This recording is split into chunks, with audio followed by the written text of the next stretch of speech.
और गाइस, क्या हालचाल। जैसा कि हमने देखा, गॉड ऑफ डिस्ट्रक्शन जीन अपनी पूरी ताकत लगाकर एक हकाई एनर्जी तैयार करता है और उस हकाई बॉल को गोकू की तरफ कर देता है। लेकिन गोकू को जीन के सबसे ताकतवर हमले से भी कोई फर्क नहीं पड़ता, जिसके बाद गॉड ऑफ डिस्ट्रक्शन जीन हार मान जाता है और गोकू से ये कह देता है कि सेयन गोकू, अब तुमसे लड़कर कोई फायदा नहीं है। मॉर्टल के इतिहास में मैंने तुम जैसा ताकतवर मॉर्टल आज तक नहीं देखा। और God of destruction gene Goku से इतना कह रहा होता है कि तभी वेजिटा वहाँ खड़े रहकर कहता है, वो तो अच्छा हुआ कि अपनी जगह मैंने काकारोट को पहला मौका दिया जीन जैसे गॉड ऑफ डिस्ट्रक्शन से फाइट करने के लिए, क्योंकि मैं यहाँ पर आते ही समझ गया था कि जीन जैसे गॉड ऑफ डिस्ट्रक्शन की ताकत की सीमा क्या है। और ऐसा इसीलिए क्योंकि मैं उसी गॉड ऑफ डिस्ट्रक्शन से फाइट करना चाहूंगा जो मेरे लायक हो।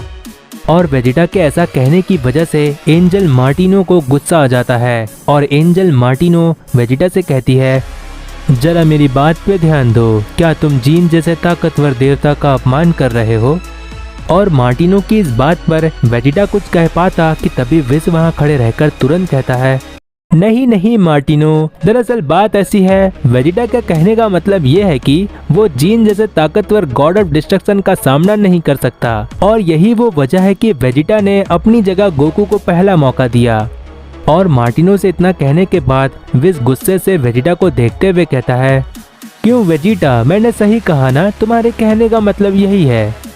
और विस के इस तरह से कहने के बाद वेजिटा समझ जाता है कि अनजाने में मैंने जीन जैसे देवता का अपमान कर दिया। जिसके बाद वेजिटा मार्टिनो से कहता है, जी हाँ बिल्कुल मार्टिनो, आपने गलत समझा। दरअसल मेरे कहने का मतलब ये था कि मैं जीन जैसे देवता का सामना नहीं कर सकता, इसीलिए मैंने काकारोट को पहला मौका दिया, क्योंकि लॉर्ड जीन की ताकत की सीमा मेरी ताकत की सीमा से कई गुना ज्यादा है।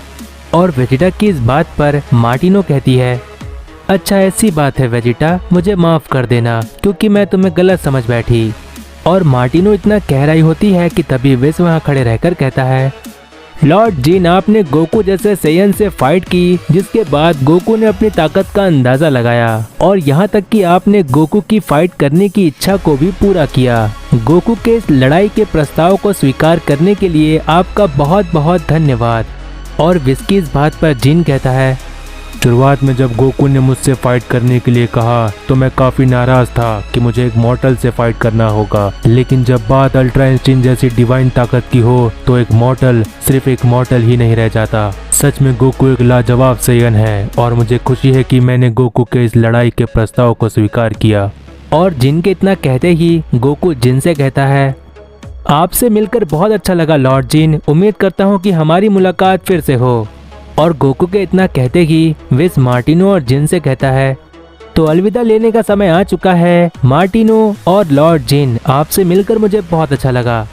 और विस के इतना कहते ही विस, बीरस, वेजिटा और गोकू सभी लोग यूनिवर्स 12 से चले जाते हैं। और सबके वहां से चले जाने के बाद जिन वहां खड़े रहकर कहता है, आखिर यहाँ चल क्या रहा है? एक मॉर्टल मुझे इतनी आसानी से हरा कर चला गया। न ही मैं उस गोकू नाम के सेयन से फाइट के लिए हाँ कहता और न ही मुझे हार का मुंह देखना पड़ता। और जिन की इस बात पर मार्टिनो कहती है, जाने दीजिए लॉर्ड जिन, गोकू सच में काफी ज्यादा ताकतवर है और आपको एक देवता होकर ऐसी बातें नहीं करनी चाहिए, क्योंकि हो सकता है गोकू जैसा ताकतवर मॉर्टल हमारे भी कभी काम आ जाए। और मार्टिनो की इस बात पर जिन कहता है, तुम सही कह रही हो मार्टिनो, बस मुझे गुस्सा आ गया था। और जिन इतना कह रहा होता है कि तभी हमें विस का सीन दिखाया जाता है, जहाँ पर विस रास्ते में कहता है, तो अब हम चल रहे हैं यूनिवर्स 2 की तरफ, एक फीमेल गॉड ऑफ डिस्ट्रक्शन के पास। लेकिन उसके पहले मुझे बहुत ही इम्पोर्टेंट बात तुम दोनों से करनी है, गोकू और वेजिटा, और खासकर वेजिटा तुमसे।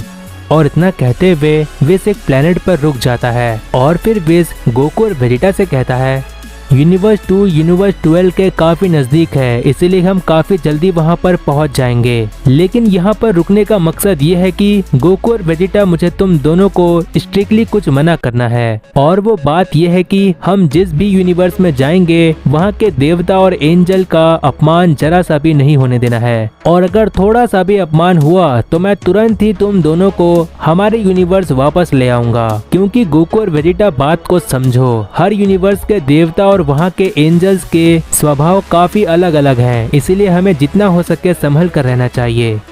और विस की इस बात पर वेजिटा कहता है, ठीक है विस, जो तुमने बताया काकारोट उस चीज में आगे है, लेकिन मैं भी इस बात का पूरी तरह ध्यान रखूंगा। और वेजिटा के इतना कहने के बाद बीरस वहाँ खड़े रहकर कहता है, वैसे मैं तुम दोनों को बता दूं, हम जिस यूनिवर्स के गॉड ऑफ डिस्ट्रक्शन के पास जा रहे हैं, उस गॉड ऑफ डिस्ट्रक्शन का नाम हेलिस है।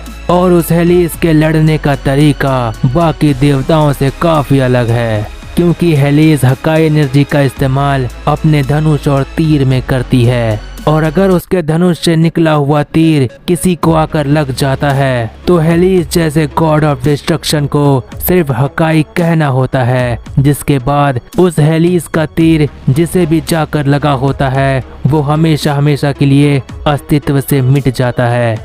और इतना कहने के बाद बीरस गोकू और वेजिटा से आगे कहता है, मैंने सोचा गोकू और वेजिटा, मैं तुम्हें इस बारे में पहले ही बता देता हूँ, क्योंकि कोई भी गॉड ऑफ डिस्ट्रक्शन किसी मॉर्टल से हार जाए ये उन्हें बर्दाश्त नहीं होता। इसीलिए हेलिस भी अपना सबसे ताकतवर हमला धनुष और तीर का भी इस्तेमाल कर सकती है। और बीरस गोकू और वेजिटा से इतना बता रहा होता है कि तभी विस वहाँ खड़े रहकर कहता है, एक वॉरियर को हमेशा हर तरह से तैयार रहना चाहिए। फिलहाल लॉर्ड बीरस जो आपने बताया वो कुछ ज्यादा ही इम्पोर्टेंट था, तो अब हम बिल्कुल तैयार हैं, चलिए चलते हैं। और इतना कहने के बाद विस सभी को लेकर यूनिवर्स 2 के अंदर चले जाता है। और कुछ समय बाद विस और बाकी सभी को यूनिवर्स 2 में आते देखकर एंजल सोर वहाँ खड़े रहकर कहता है, यूनिवर्स 7 का यहाँ पर बहुत बहुत स्वागत है। वैसे विस, कैसे आना हुआ? सब कुछ ठीक तो है ना? काफी लंबे समय बाद मुलाकात हो रही है। और सोर की इस बात पर विस कहता है, हाँ सब कुछ बढ़िया है सोर, तुमसे मिलकर काफी अच्छा लगा। वैसे सोर, मैं इन सेयंस के कहने पर इन्हें यहाँ लाया हूँ ताकि ये अपनी ताकत का अंदाजा लगा सकें। और विस इतना कहता ही है कि तभी हेलिस वहाँ आ जाती है और विस से कहती है, ताकत का अंदाजा, क्या यहाँ कोई टूर्नामेंट होने वाला है? और हेलिस वहाँ इतना कहती ही है कि तभी हम देखते हैं कि वेजिटा हेलिस के सामने पहुँच जाता है। और विस ने जो बताया था उसका ध्यान रखते हुए वेजिटा हेलिस से कहता है, गॉड ऑफ डिस्ट्रक्शन लॉर्ड हेलिस, मुझसे फाइट कीजिए ताकि मैं अपनी ताकत का अंदाजा लगा सकूं। मेरी ये इच्छा है कि मैं आप जैसी ताकतवर गॉडेस ऑफ डिस्ट्रक्शन से फाइट करके अपनी ताकत का अंदाजा लगाना चाहता हूं। देवी हेलिस, मैं आपकी बहुत रिस्पेक्ट करता हूं, प्लीज मेरे इस प्रस्ताव को मना मत कीजिएगा। और वेजिटा की इस बात पर हेलिस कहती है, तुमने मुझसे इतना अच्छे से पूछा है कि मैं तुम्हें मना ही नहीं कर सकती, इसीलिए अपना परिचय देते हुए लड़ने के लिए तैयार हो जाओ। और हेलिस की इस बात पर वेजिटा कहता है, मैं हूँ प्रिंस वेजिटा और आप जैसी ताकतवर गॉडेस ऑफ डिस्ट्रक्शन का सम्मान करते हुए मैं अपनी पूरी ताकत का इस्तेमाल करूँगा। और इतना कहने के बाद वेजिटा बहुत ज़्यादा ताकत का इस्तेमाल करने लगता है और ये देखकर हेलिस एकदम से शॉक्ड हो जाती है। लेकिन वेजिटा कुछ ही समय में अपनी फाइनल ट्रांसफॉर्मेशन में बदल जाता है, जिसे हम कहते हैं सुपर अल्ट्रा ईगो ओजारू। और वेजिटा के इस भयानक ताकत को देखकर हेलिस कहती है,